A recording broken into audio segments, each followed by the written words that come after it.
isang batang babae ang ipinanganak na may mga halaman na nakabalot sa katawan. Mayroon siyang kakaibang koneksyon sa nature at nang tumanda, nagkaroon siya ng matinding responsibilidad na dapat niyang gampanan.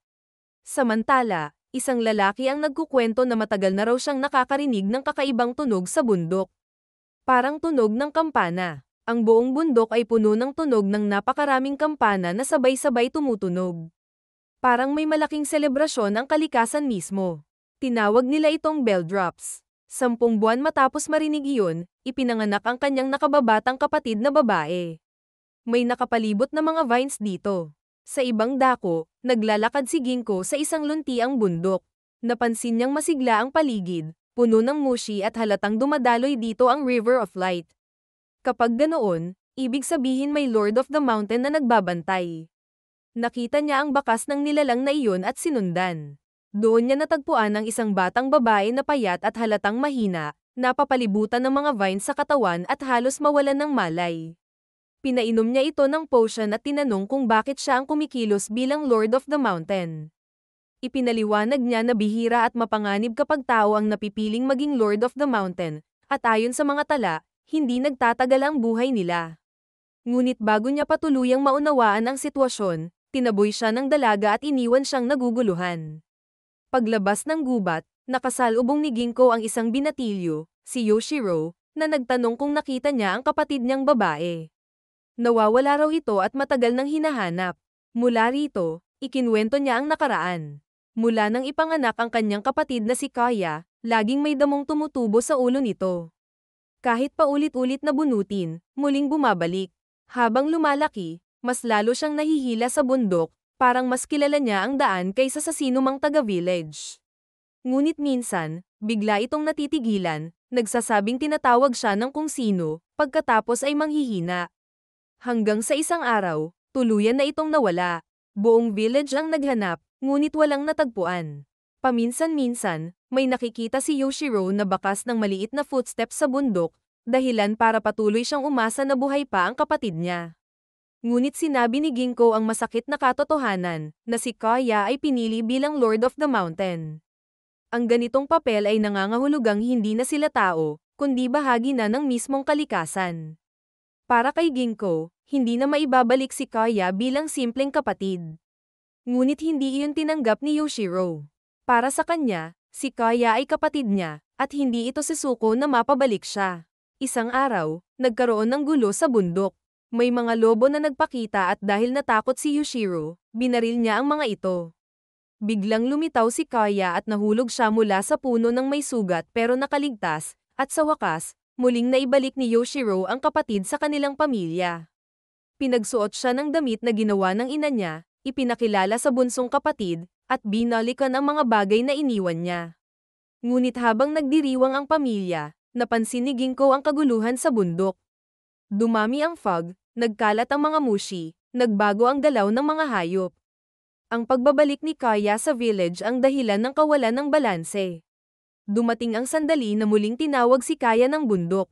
Nakita niya ang isang circle of light, isang mensahero na nagsasabing oras na upang bumalik. Ipinaliwanag niya kay Ginko na tungkulin ng isang Lord of the Mountain ang ibalik ang kaayusan, kahit kapalit nito ang sariling buhay bilang tao. Tila handa na siyang tanggapin iyon. Sinabi ni Ginko na bagamat malungkot, nagpasalamat siya na nakilala ang isang Lord of the Mountain sa anyo ng tao. Ngunit lumala ang sitwasyon. Naging mahina si Kaya, hindi na niya maramdaman ang boses ng bundok. Doon ipinaliwanag ni Ginko ang malupit na katotohanan, kapag hindi na kayang gampanan ng isang Lord of the Mountain ang tungkulin, papalitan sila. Ang dating Lord ay unti-unting isasama ng bundok upang maipasa ang lakas sa susunod. Ibig sabihin, malapit nang matapos ang buhay ni Kaya. Sinubukan ni Ginko tumulong. Gumawa siya ng matinding mushi purge, pinilit alisin ang ugnayan ni Kaya sa bundok. Kinausap ni Ginko ang mga dating Lord of the Mountain, ginawang offering ang mga halaman. Ngunit kinuha siya ng mga nito. Habang isinasagawa ang ritual, nanawagan siya sa batas ng kalikasan, hinihiling na tanggapin ang kapangyarihan at palayain ang dalaga. Ngunit nang sagutin siya ng mga dating Lord of the Mountains, isang mas mabigat na revelasyon ang lumabas. Ang mga tao raw ay hindi kailanman nararapat maging lord, dahil ang kanilang puso at hangarin ay laging magtutulak palayo sa kalikasan. Mula ngayon, hindi na raw pipiliin ang tao bilang Lord of the Mountain. Pero si Ginkgo na lang ang kukunin nila sa ngayon maging Mountain Lord. Ngunit nagpakita si Kaya at hindi pumayag. Hinarap niya ang kanyang kapalaran, sinabing sapat na sa kanya ang naranasan niya bilang tao. Naging bahagi siya ng halaman, hayop, at mushi, at ngayon ay babalik siya sa kaayusan. Habang kinukuha siya, muling narinig ang tunog ng kampana sa bundok.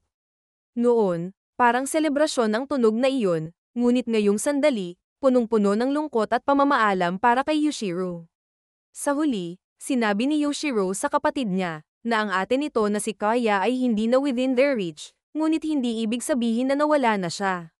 Naroroon pa rin siya, kasama ng bundok, nakatingin at nakikinig. Nang bumalik si Ginkgo pagkalipas ng panahon, tahimik na muli ang kabundukan. Ibig sabihin, may bagong Lord of the Mountain nang nagbabantay at naibalik na ang balanse. Nagpaalam siya kay Yushiro, iniwang bukas ang posibilidad na muling bumalik kung sakaling muling magulo ang kalikasan. At tulad ng dati, ipinagpatuloy niya ang kanyang paglalakbay bilang Mushishi, dala ang alaala ng mga kampanang minsang tumunog upang ipaalala ang bigat ng isang kapalaran. Si Ginkgo, matapos makakita ng kakaibang itlog, ay napunta sa isang lugar kung saan meron ang mga malalakas at ancient na mushi. Tila ba kukunin din siya ng mga ito, ngunit bago yun. Sa gitna ng kagubatan, may isang misteryosong tanawin, isang lalaki, at sa harapan niya, si Ginkgo na nilalapitan ng napakaraming mushi. Tahimik ang paligid, pero ramdam ang tensyon.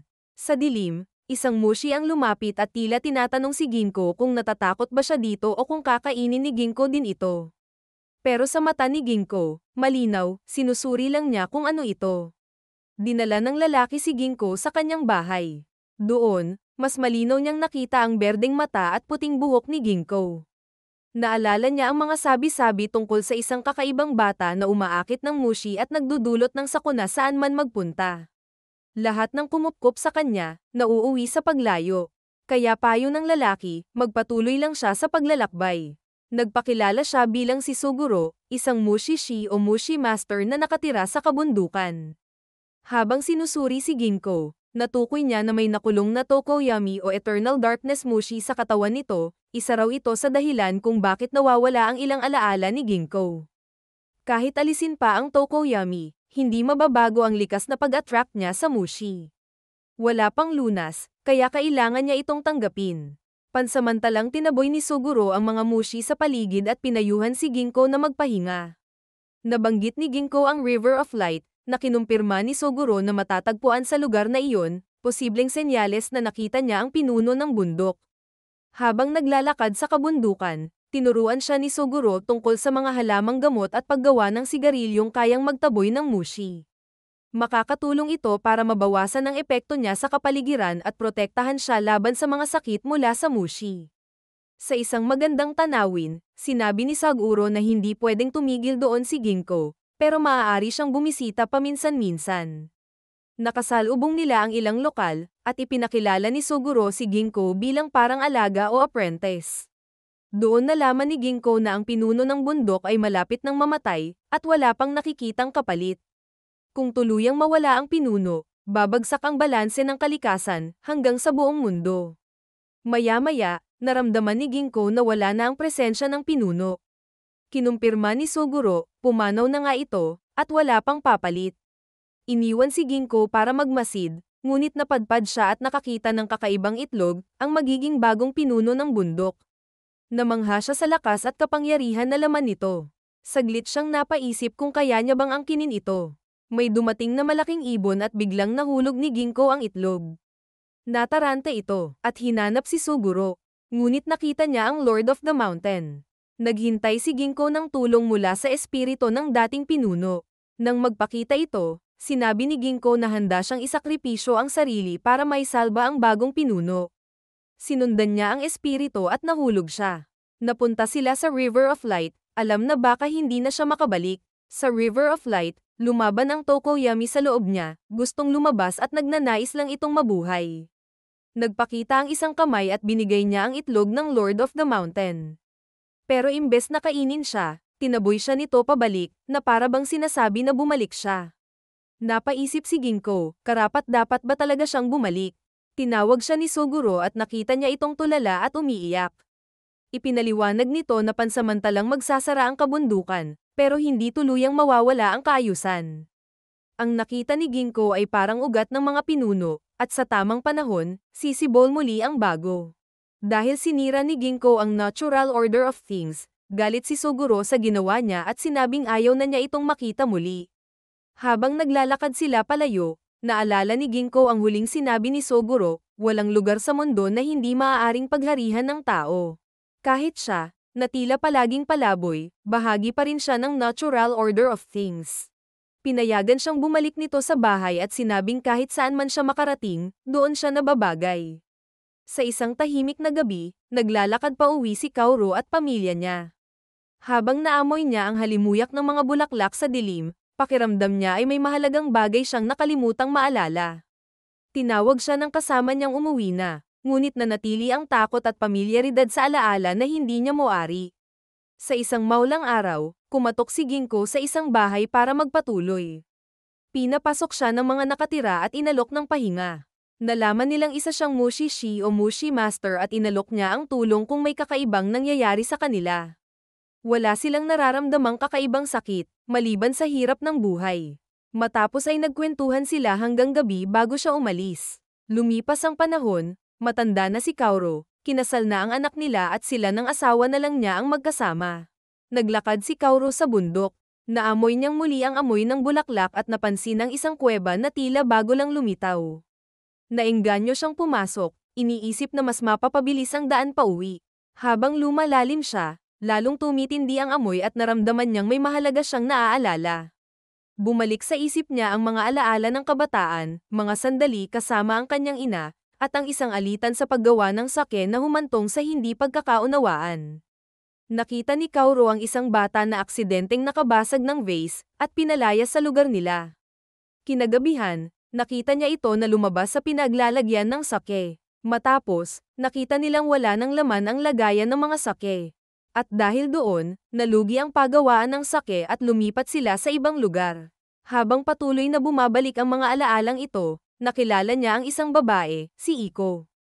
Bawat tagpo at pag-uusap nila ay may pamilyar na pakiramdam, ngunit hindi niya matukoy kung bakit.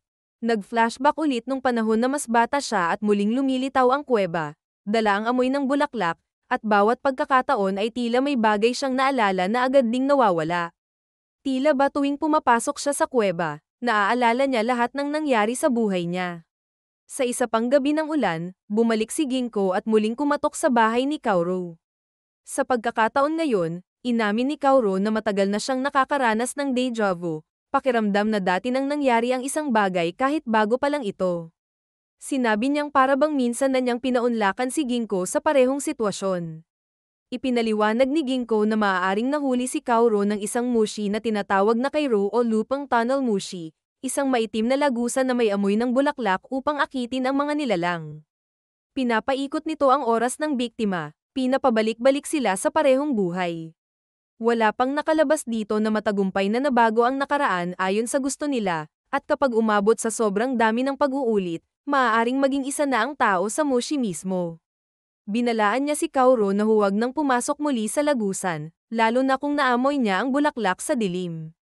Sinabi ni Kaoru na kahit may bahagi ng nakaraan na gusto niyang baguhin, mas mahalaga sa kanya na mabuhay ng tuloy-tuloy at makita ang kinabukasan ng anak niya, mula sa paglaki hanggang sa pagkakaroon nito ng sariling pamilya. Balik sa panahon na naganap na lahat ng bagay at matanda na ulit si Kaoru at Iko, ang asawa niya. Habang pauwi, nakita niyang bumagsak si Iko at nawalan ng malay. Natarante siya, alam niya na baka hindi na sila umabot sa doktor. Matindi ang injury ni Iko at sa desperasyon, naalala niya ang kuweba. Instead na mamatay si Iko, sa loob ng kuweba, magkasama silang naalala ang mga masasayang memories na magkasama sila. Paglabas nila mula sa lagusan, tila bumalik muli ang oras. Ibinigay ni Kaoru ang isang bagay kay Iko at nang tanungin siya nito kung may problema, itinanggi niya iyon. Ngunit nanatili sa loob niya ang pakiramdam na may isang pamilyar at nakakatakot na bagay na hindi niya matandaan. Sa huling gabi ng ulan, muling may kumatok sa pintuan. Si Ginko ulit, humihiling na makituloy. At muli, ang cycle ay nagsimula na naman. Sa isang dapit hapon, biglang huminto sa paglalaro si Akane nang marinig ang ina at nagpaalam na uuwi na. Isa-isang umalis ang kanyang mga kaibigan, hanggang siya na lang ang natira. Paglingon niya, may anino sa likod niya pero walang tao. Samantala, naglalakbay si Ginko at napansin na umiiksi na ang oras na nakasikat ang araw. May nakasalubong siyang matandang babae sa daan at tinulungan niya itong makauwi. Sa pag-uusap nila, nalaman niyang hindi rin alam ng matanda kung bakit siya napunta roon. Nang marinig ng babae ang pangalan na Mikage mula sa isang lalaking tumawag sa kanila, ngumiti ito at sinabi na iyon ang kanyang asawa. Dinala siya sa bahay ng mag-asawa, at nagpasalamat ang lalaki kay Ginko sa pagtulong sa kanyang asawa. Habang nagpapahinga, ikinwento ng lalaki na may mga pagkakataon na sa dapit hapon, lalo na kapag maganda ang kulay ng langit, biglang aalis si Mikage at magsasabing uuwi na siya.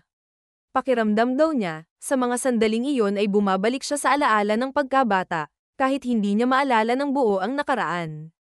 Nagbiruan at nagtalo pa sandali ang mag-asawa tungkol sa pagtanda bago mabanggit na si Ginko ay isang mushishi. Tinulungan ni Ginko gamutin ang tuhod ng lalaki, na agad ding gumaling. Sa gabi, tila ba hindi makatulog ang asawa ni Mikage at ginising si Ginko. Nang magkausap sila, nagtanong ang lalaki kung posible bang maalala ng isang taong tumatanda ang kabataan nito kahit walang malinaw na memorya ng nakaraan. Ikinwento niya na bago lumitaw si Mikage sa kanilang baryo, may batang nagngangalang Akane na biglang nawala isang dapit hapon. Habang naghihintay ito sa kanyang ama, may lumapit sa kanya na isang batang hindi niya kilala. Pagkatapos ng araw na iyon, hindi na ulit nakita si Akane. At sa halip, ay may batang babae na walang nakakaalam kung sino, at wala ding memorya kung sino siya, ang biglang lumitaw. Kalaunan, siya ay pinangalan ng Mikage at tinanggap ito ng ama ni Akane. Sa simula, hirap si Mikage na makihalubilo, lalo na sa mga batang umiiwas sa kanya. Pero kalaunan, naging bahagi siya ng komunidad. Nagpakasal siya sa asawa niya, nagkaroon ng anak, at tumanda silang magkasama. Ngunit mula nang magsimula siyang magsabi ng uuwi na ito, nagsimulang mag-alala ang lalaki na baka mawala rin siya tulad ni Akane. Ipinaliwanag ni Ginko ang tungkol sa Umagodoki o Great Witching Hour Mushi, isang uri ng mushi na lumilitaw sa dapit hapon. Kapag nalamon ka nito, magiging anino ka na walang pisikal na katawan. Kung naapakan ng ibang tao ang anino mo, o naapakan mo ang kanila, magpapalitan kayo ng lugar. Kadalasan, nawawala ang alaala ng napalitan, kaya mahirap patunayan ang nangyari. Posible raw na si Akane at si Mikage ay nagkapalitan sa ganoong paraan, at bagamat hindi tiyak kung nasaan si Akane, may pag-asang nabubuhay rin siya sa ibang lugar.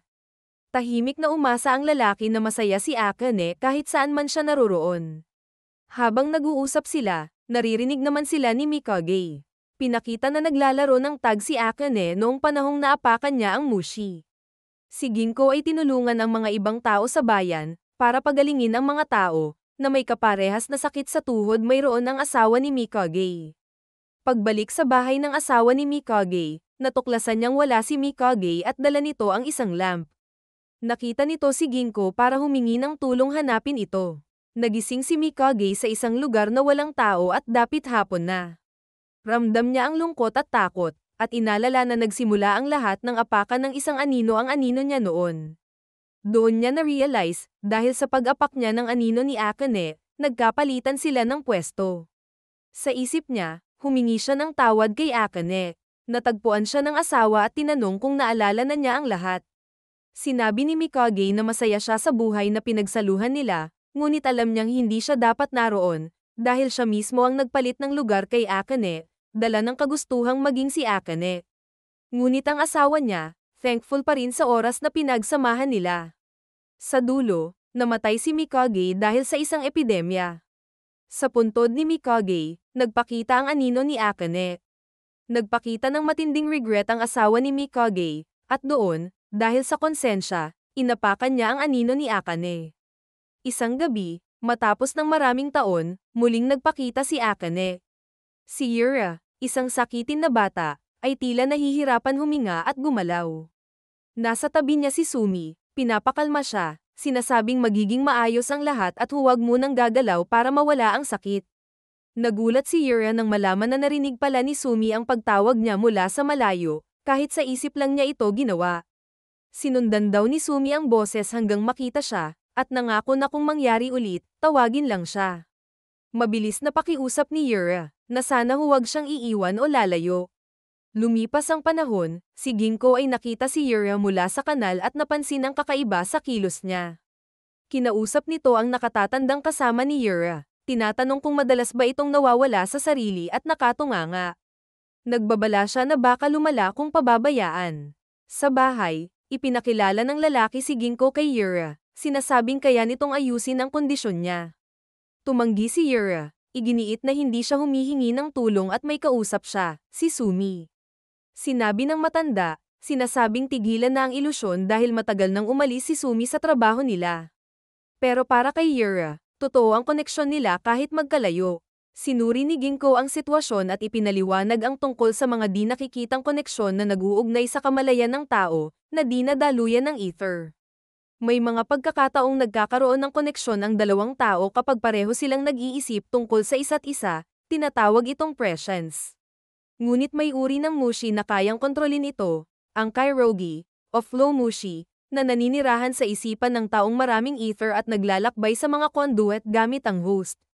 Sa sobra at paulit-ulit na paggamit, maaaring makuha ng mushi ang kamalayan ng host at hindi na ito makabalik. Sinabi ni Ginko na ligtas si Yura kung titigil siya, ngunit alam niyang mahirap dahil tuwing may atake siya, iniisip niya agad si Sumi. May gamot na pwedeng magpababa ng ether, pero natatakot si Yura na baka hindi na niya marinig si Sumi. Dagdag ni Ginko, baka pati si Sumi ay apektado na. Nang matiyak nilang minsan nagpapadala rin si Sumi ng mensahe, nagmadali si Ginko para kausapin ito. Nang makaharap ni Ginko si Sumi, tinanong niya kung handa bang itigil ang ganitong koneksyon. Sumang-ayon si Sumi at humingi ng gamot para tuluyang maputol ito. Bumalik si Ginko kay Yura dala ang sulat ni Sumi, nagsasabing huwag na siyang umasa at alagaan na lang niya ang sarili. Nasaktan si Yura, tinawag si Sumi sa isip pero wala nang tugon. Naging desperado siya, hanggang dumating ang matanda at pinayuhan siyang uminom ng gamot. Habang iniisip pa rin si Yura, nakita niyang umiiyak ito. Ngunit unti-unting nawala ang koneksyon nila sa isa't isa. Ginising siya ng tatay niya at nailigtas. Matapos nito, si Yura ay tumakas at gustong puntahan si Sumi. Dati, nagkaroon ng pag-uusap ang tatay ni Yura at Sumi. Sinabi nito na mas lalong lumalala ang kondisyon dahil si Sumi lang ang gusto niyang makasama at hindi na ito lumalabas ng bahay. Sa gitna ng pagsasagwa ni Sumi, inatake siya ng sakit niya at nahimatay. Nakakita siya ng visions kung saan nasa isang foggy na lugar siya. Doon nakakakita siya ng mga kakaibang bagay. Nagising ang ibang tao, na mayroon daw silang naririnig na humihingi ng tulong. Mabuti ay nakita siya ng mga tao at nagising ito. Sa bahay, ininom niya ang gamot sa harap ni Ginko at ng tatay nito at sinabi na ayaw na niyang maging pasanin. Nang tanungin si Sumi kung uminom ito ng gamot, inamin nitong hindi tinapos ang huling doses dahil nag-aalala pa rin siya. Sa huli, iminungkahi ni Ginko na maaari pa rin silang magkita ng personal kung may maghahatid kay Yura sa pamamagitan ng mga kanal, at tutulungan siya ng iba kung magkaroon ng relapse. Pinayagan siya ng ama na bumisita, at dumating siya sa bahay ni Sumi. Magkaharap silang ngumiti, alam na minsan-minsan na lang silang magpapadala ng mensahe, pero sapat na para sa kanilang dalawa. Isang araw, may mga bata na nagkakagulo. Si Jen, kilala sa pagiging agresibong bata, muling nakipagsuntukan. Kahit mas matanda at mas malaki ang kalaban, siya pa rin ang nanalo. Nahihirapan ang mga tao sa paligid na pigilan siya, at halata ang pag-aalala ng mga matatanda sa maaaring mangyari kapag tuluyan siyang mawalan ng kontrol. Pag-uwi, sinalubong siya ng ama na napansin ang mga pasa sa mukha niya. Nang tanungin kung sino ang nakaaway, sinabi ni Jen na may mga batang nanlalait sa ina niya, sinasabing wala talagang sakit ito at iniwan lang siya. Sinubukan ng ama na ipaliwanag na hindi iyon totoo, at kapag naging mabait siya, gagaling ang nanay niya. Ngunit sa isip ni Jen, siya ang dahilan ng pagkakasakit ng ina, kaya ayaw nitong makita siya. Nagkulong ito sa kwarto. Matapos ng ilang minuto, nakakita si Jen ng makukulay at gumagalaw na anyo na parang buhay, alam niyang isa na naman itong bagay na hindi dapat niya nakikita. Noong mas bata siya, nang tumingin siya sa langit, may nakita siyang tila taong lumulutang. Tinanong niya ang ama kung iyon ba ay isang anghel, pero tinawanan lang siya at sinabihang huwag mag-imbento. Tinignan niya ang robe at nakita na wala itong lukot. Nabasa niya dati na ang mga damit ng anghel ay wala daw lukot. Makalipas ang ilang araw, may lumapit na stranger, si Ginkgo. Sinabi nitong matagal na silang nagkita, noong sanggol pa lang si Jen, at siya ang nagdala ng isang kakaibang robe noon. Bumalik sa alaala ang panahon na muntik nang mamatay si Jen sa pagkakasakit. Dumating si Ginkgo, may dalang kasuotan na, ayon sa kanya, makakapagpalakas sa bata. Hindi ito nakikita ng ama, pero pinasuot pa rin nila. Umalis ang estranghero na may bilin na balang araw, kapag lumaki si Jen, magpasalamat sila.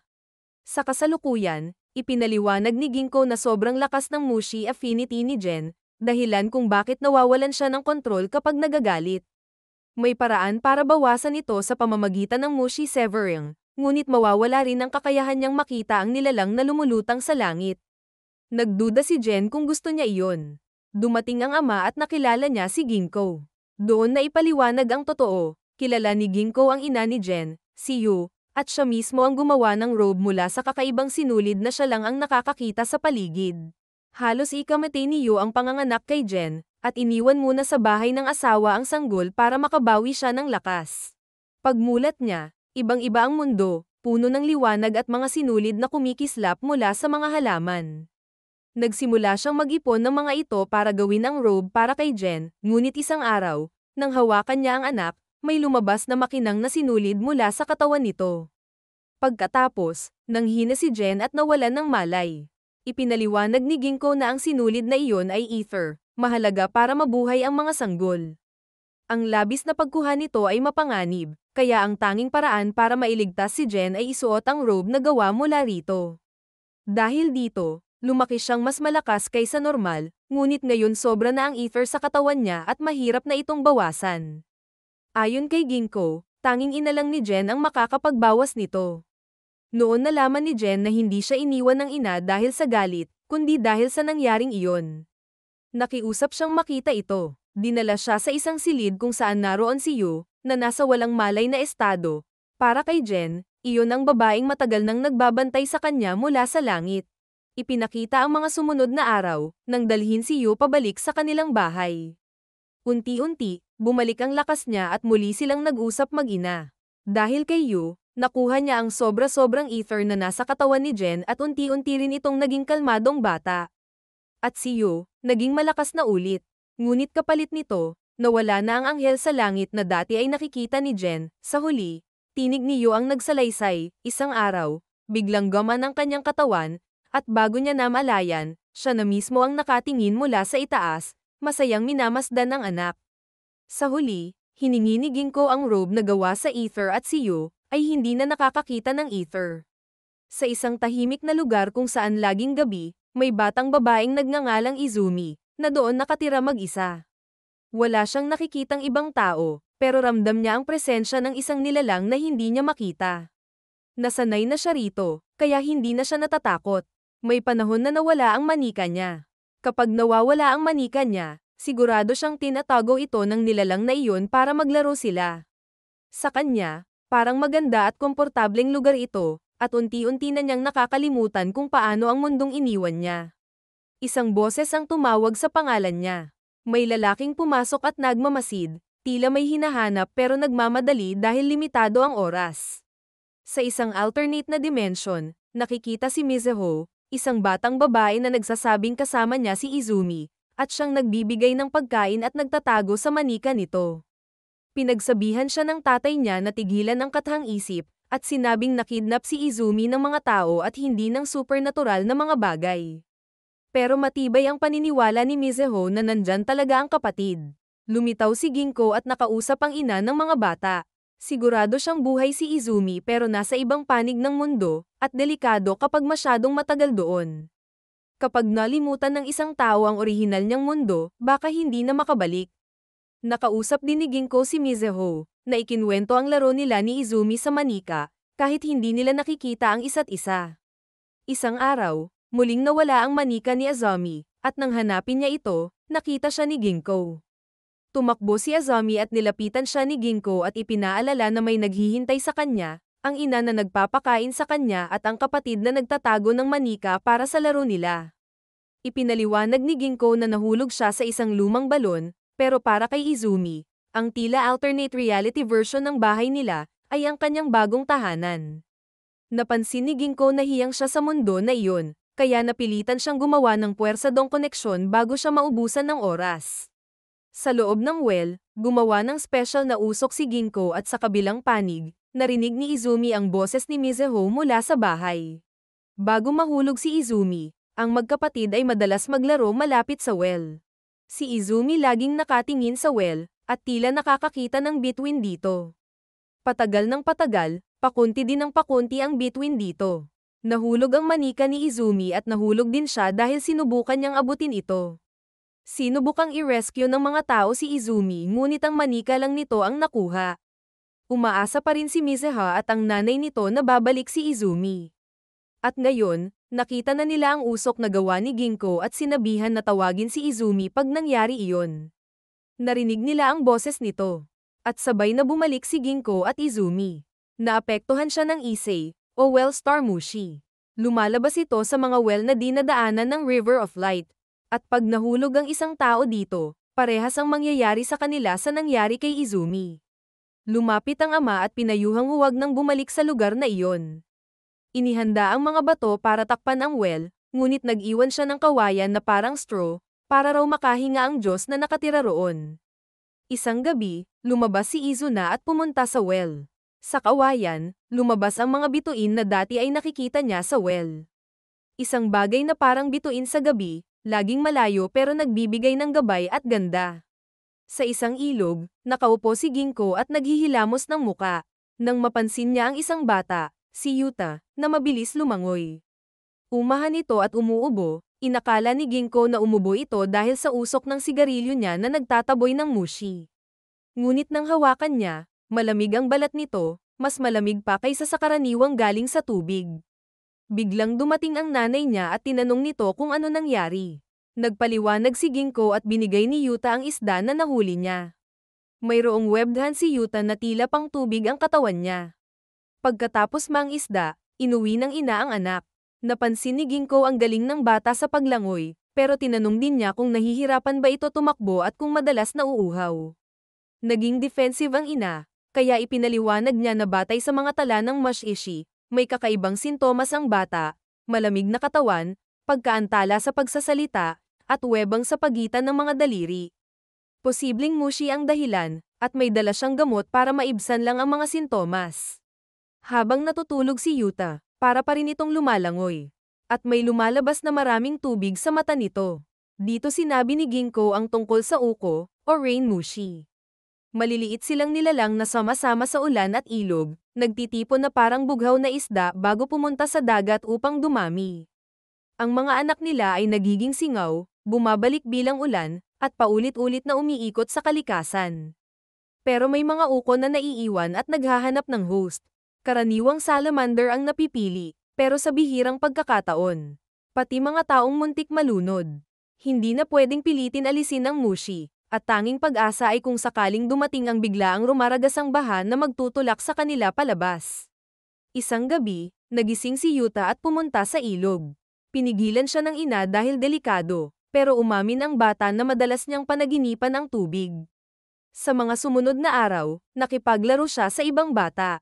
Una ay tinutokso siyang hindi tao dahil malamig ang katawan niya, pero nang bigyan niya ng isda at tinuro kung saan marami nito, nakipaglaro na rin sila sa kanya. Sa pag-uusap nila ng ina, tinanong ni Yuta kung saan nanggagaling ang ilog. Ipinaliwanag ng ina na mula ito sa ulan sa bundok, at ang ulan ay galing sa ulap, na nagmumula rin sa dagat. Natuwa si Yuta sa ideya na ang lahat ay iisa, pero makikita sa mukha niya ang bahid ng lungkot. Muling bumalik si Ginko. Napansin niyang mas umiinit na ang katawan ng bata at mas kaunti na rin ang tubig na hinihingi, senyales na gumagana ang gamot. Ngunit pinaalala niya na hindi nito tuluyang mawawala ang mushi, dahil nananatili pa rin ito sa loob. Ipinaliwanag niyang sa mga salamander, kalaunan ay nagiging isa na sila sa mushi at nawawala sa tubig, at maaaring ganoon din ang kahihinatnan ni Yuta. Nangako siyang babalik pagdating ng taglagas dala ang karagdagang gamot. Tila may paparating na bagyo, nagbabadya ang maitim na ulap na may dalang ulan.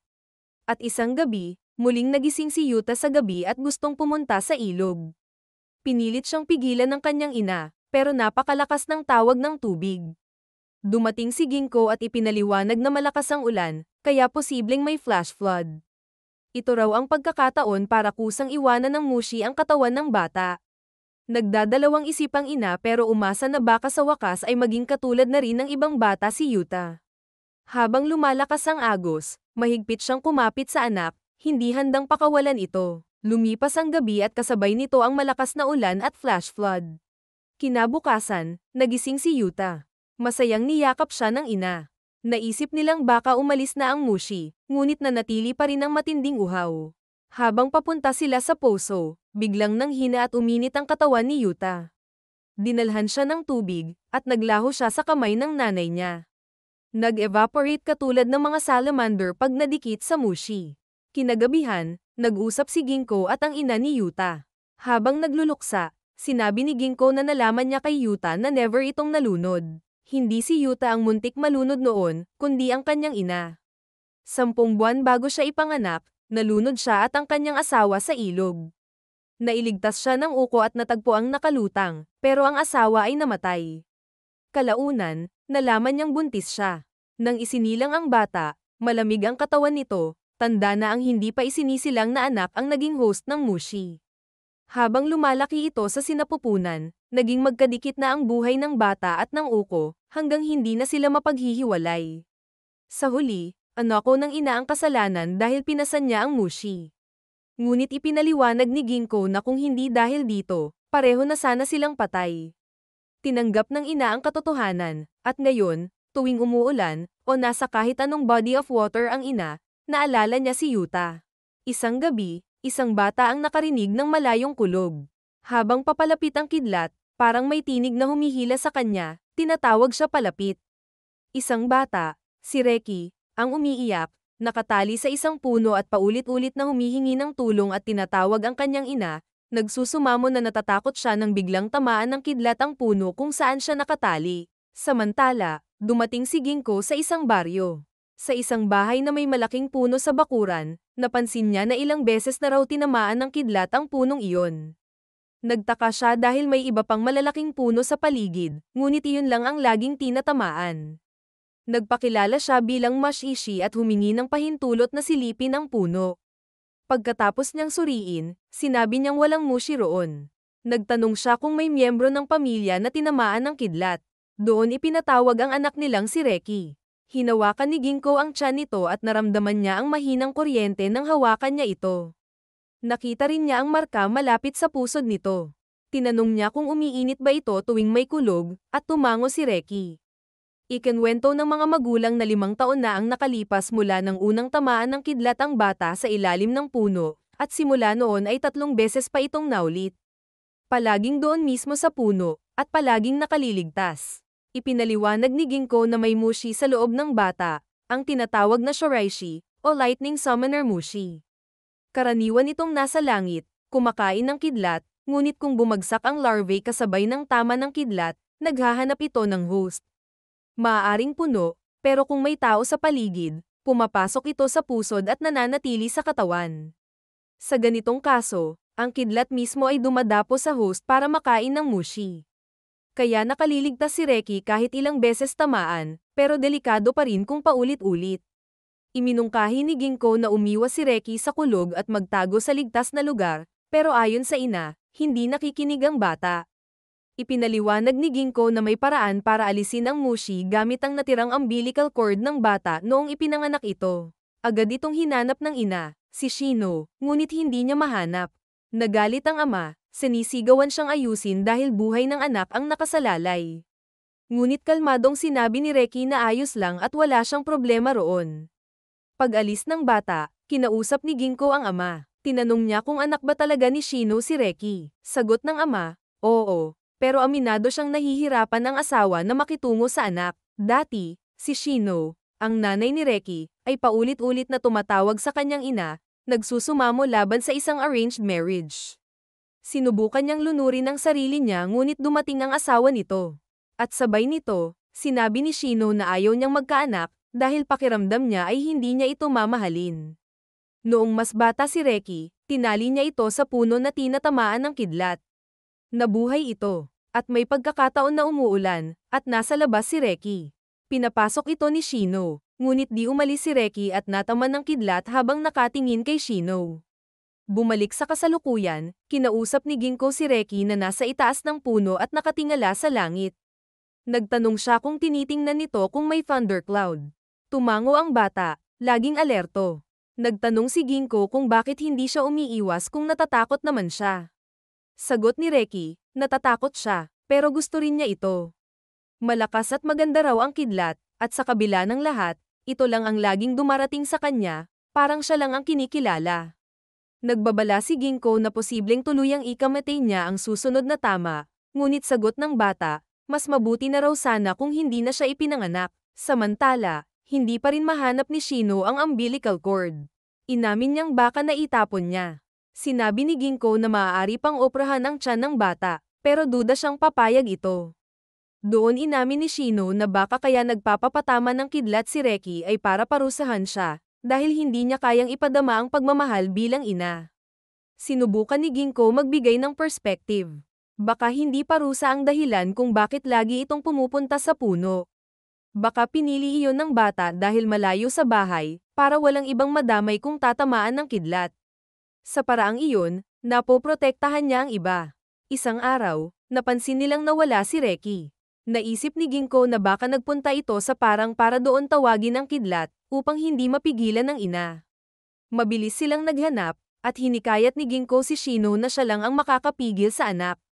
Sa parang, muling nagharap ang mag-ina. Sinabi ni Shino na bumalik siya dahil baka mamatay siya. Sagot ng bata, wala siyang pakialam. Hinimok ni Ginko si Shino na magsabi ng diretsahan na gusto niyang mabuhay ang anak, pero hindi niya magawa. Ang sagot niya, hindi niya kayang isipin na gugustuhin ni Reki ang mabuhay. Lumapit si Shino at niyakap ito, nagsabing mamamatay na lang silang magkasama. Sa gitna ng kulog, sinabi niya na sa susunod na buhay, baka ipanganak siya bilang isang ina na kayanang magmahal ng anak. Tinaboy siya ni Reki at sumabog ang kidlat. Si Reki ang umako ng tama, iniligtas siya. Natulala si Shino sa ginawa ng anak. Pagkatapos ng insidente, inalagaan ni Ginko si Reki at lumabas sa pusod nito ang mushi. Ipinaliwanag niya na anako ng anak ang tama upang protektahan ng ina. Tinanggap ito ni Shino ngunit nagpakita ng kawalan ng direksyon, hindi alam kung paano sisigat sa sakripisyo. Lumipas ang panahon, dinala si Reki ng mga kamag-anak at doon na pinatira. Iniwan si Shino ng mag-isa. At para kay Ginko, marahil iyon ang landas na nakatakda para sa mag-ina, gaano man kahirap tanggapin. Hawak ni Reki ang umbilical cord niya na di mahanap ng nanay niya, nagamit ito nang di nila alam. Isang batang babae ang nawala sa bundok, at naririnig ang malakas na tawag ng kanyang ama, paulit-ulit na sinisigaw ang pangalan na Yuri. Hanggang sa makita ng isa sa mga villagers ang iniwan niyang damit, at napabulong sila na kinuha na siya ng bundok. Paglipas ng panahon, dumating si Ginko sa parehong nayon. Pinatawag siya ng villagers dahil marami sa kanila ang biglang nagkaroon ng malalaking bukol at wart sa binti. Habang sinusuri niya, nagdududa pa ang ilan kung sapat ba ang isang mashishi para magpagaling imbes na totoong doktor. Nagtanong si Ginko kung kailan nagsimula ang sintomas, at nalaman niyang 3 araw pa lang. Ang mga apektado, nahihirapang lumakad dahil sa sakit at pamamanhid. Nabanggit ng mga villagers na baka may lumabag sa tradisyon, na bawal na pagpasok sa bundok matapos may mamatay. Ipinaliwanag nila ang kanilang tradisyon, tuwing may namamatay, dinadala ang katawan sa kakahuyan at iniiwan doon. Sa loob ng 7 araw, unti-unting nagiging putik hanggang mawala, damit na lang ang natitira. Paniniwala nila, bumabalik ang patay sa bundok, kaya sa loob ng 7 araw, bawal pumasok sa lugar. Napansin ni Ginko ang pagkakatugma ng sintomas sa isang uri ng mushi. Ipinaliwanag niyang ang warts ay seedlings ng makuroso, o corpse grass mushi na lumalago mula sa bangkay at lumilipat sa buhay na host kapag nadikitan. Upang subukan, gumawa siya ng gamot, at ipinahid sa mga warts at biglang nawala ito, kasama ang pamamanhid. Natuwa ang mga villagers at nagkumpulan para magpagamot, pati na rin sa mga damo na mushi. Ngunit, may isang kaso na hindi gumaling. Ang isang lalaki, si Shinobu, patuloy na tinutubuan ng damo, at hindi warts ang kanya, kahit paulit-ulit tanggalin. Kahit lagyan ng asin, bumabalik ito at lumalago palalo. Nang tanungin siya ni Ginko, umamin si Shinobu na pumasok siya sa bundok. Inamin niyang ang napabalitaang namatay kumakailan sa lugar nila ay kapatid niya mismo, at isinama niya ang anak nitong si Sosuke upang makapagpaalam. Dinala nila ito sa bundok at katawan ng kapatid, nakita ang mga damo na tumubo sa katawan nito. Si Sosuke, umiiyak, hinawakan ang katawan at sinabing gusto niyang manatiling kasama ang ama. Nang hindi niya makita ang laman kundi damo, natanggap niya na ang damong iyon ang nagpapatuloy ng presensya ng ama. Simula noon, inalagaan siya ng tiyo, inalok pang tumira sa kanya. Ngunit kasabay nito, mas lumala ang kondisyon ni Shinobu. Nag-usisa si Ginko at napansin na kakaiba ang kaso. Habang sa ibang villagers, gumagaling ang kondisyon, sa kanya ay parang tinatrato ng mushi ang katawan niya bilang bangkay. Ipinaliwanag niya na baka dala ni Shinobu ang scent of death, dahilan para akalain ng Makuroso na patay na siya. Kung malilinis niya ito, maaaring gumana pa rin ang gamot. Nagsimulang magbukas ng alaala si Shinobu. 10 taon na ang nakaraan, ang nawalang batang babae na si Yuri ay hindi talaga kinuha ng bundok. Siya mismo ang nakaaksidente rito, nadaganan ng kariton nang hindi niya namalayang nasa ilalim. Tinapos niya ang buhay nito ng pukpukin ng bato sa ulo. Sa takot at kahihiyan, itinago niya ang katawan sa bundok at pinaniwala ang lahat na misteryosong nawala ang bata. Inamin niya ito sa kapatid niya. At simula noon, dinala niya ang bigat ng kasalanan at hindi niya nakayanan ang konsensya. Dahil dito, nang huling makausap niya si Sosuke, inamin niyang may ginawa siyang hindi niya mapapatawad noon. Lumipas ang panahon, namatay ang kapatid niya, ang tatay ni Sosuke. Pinakiusapan niya ang bata na huwag magtanim ng galit, dahil lahat sila sa huli ay babalik sa bundok. Kinumpranta ni Ginko si Shinobu na ang mushi na meron ng mga tao ay warts lang pag nadikit sa tao. Siguro mayroon siyang scent of death at para mawala ang mga damo sa katawan niya, dapat mawala ang amoy ng kamatayan sa kanya. Tila ba na-realize ni Ginko na may pinatay si Shinbo? Narinig ni Sosuke ang pag-uusap nila, kaya tinanong niya ng direkta ang tiyo kung pinatay ba nito ang ama. Hindi diretsyong umamin si Shinobu, ngunit sinabi niyang dati pa, hindi niya nakokontrol ang sarili, at baka balang araw pati ang pamangkin ay mapahamak din sa kanya. Lumapit si Shinobu kay Sosuke, nagpumiglas ito, matapos ay nahulog si Shinobu sa ilog. Dahil puno ng mushi ang binti niya, sumakit ang mga binti ni Sosuke at nalunod siya. Lumipas ang panahon, isang lupain malapit sa ilog ang tinubuan ng mushi. May hulma itong tao. Na-conclude ni Ginko na si Shinobu ito, at hindi man lang nakabalik ng bundok para doon mamatay. Isang lalaki ang naging kahoy ang mga paa matapos kumain ng isang kakaibang prutas sa gubat. Sa unang tingin, isa itong kapansanan na pumipigil sa kanya, ngunit kasabay nito ay nagbukas ng isang misteryosong koneksyon sa kalikasan na hindi niya maipaliwanag. Naglakad si Kanta sa kagubatan nang matagpuan niya ang maliit na prutas na parang plum. Kinain niya ito nang walang pag-aalinlangan. Matapos nito, tinawag siya ng batang babae na anak niya, at niyakap din siya ng asawa. Puno ng saya at pagmamahal, ipinagmamalaki nilang muli silang magkakasama.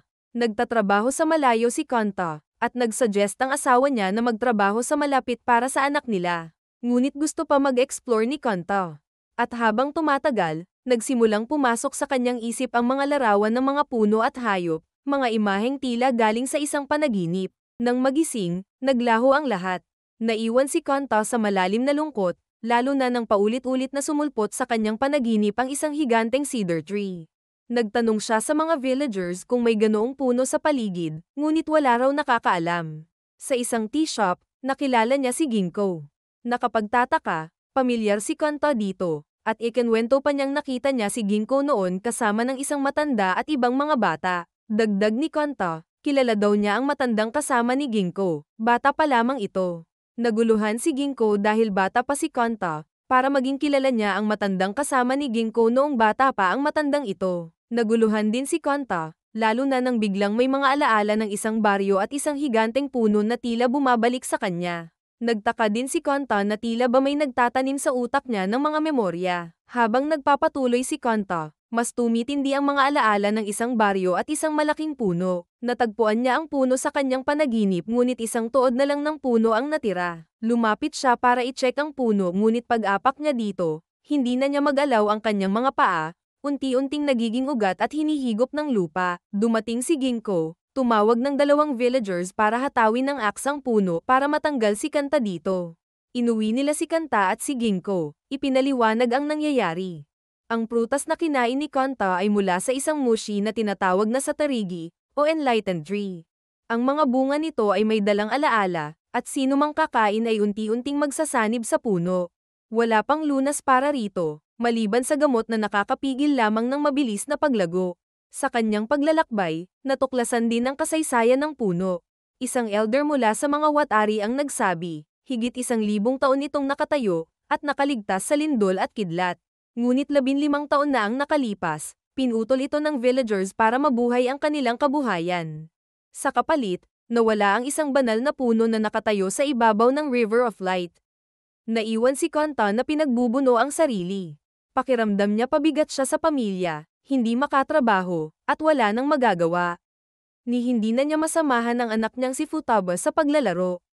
Masakit lalo nang sabihin niyang wala na siyang mga kwento para sa bata. Hanggang sa isang araw, tumubo ang mga pulang bulaklak sa kanyang katawan, senyales ng nalalapit na sakuna. Ngunit sa halip na kapahamakan lang ang dala, ginamit ni Kanta ang koneksyon sa puno para maramdaman ang pagdating ng isang lindol. Dahil dito, nailikas ang buong village bago pa man bumagsak ang lupa at wasakin ang kanilang mga tahanan. Sa huli, bagaman hindi na bumalik ang dati niyang katawan, nailigtas ni Kanta ang lahat. Isang sakripisyo na nagmula sa koneksyon niya sa isang punong matagal nang wala, at isang alaala na hindi na mabubure sa mga taong naiwan.